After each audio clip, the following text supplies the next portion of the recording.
আসসালামু আলাইকুম এভরিওয়ান। আপনারা অনেকেই চান আপনাদের ফোনে একাধিক জিমেল অ্যাড করবেন, কিন্তু কিভাবে অ্যাড করবেন তা জানেন না। চলুন আমি দেখিয়ে দিচ্ছি কিভাবে আপনি আপনার ফোনে অনেকগুলো জিমেল অ্যাড করতে পারবেন। প্রথমে এখানে যে একটা আইকন থাকে সেই আইকনটার উপরে ক্লিক করবেন। ক্লিক করার পরে স্ক্রল করে নিচে যাবেন। এরপর লেখা আছে এই যে অ্যাড অ্যানোদার জিমেইল অ্যাকাউন্ট, এটার উপরে ক্লিক করবেন। ক্লিক করার পরে এই যে গুগল লেখা এটার উপরে ক্লিক করবেন। এখানে আপনি আপনার ইমেলটি দিয়ে দিবেন।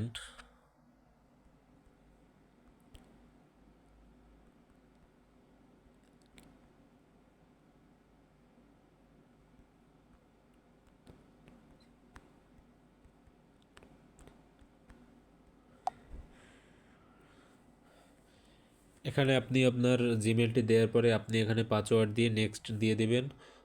নেক্সট দেওয়ার পরে আপনার জিমেলটি লগ ইন হয়ে যাবে। ধন্যবাদ।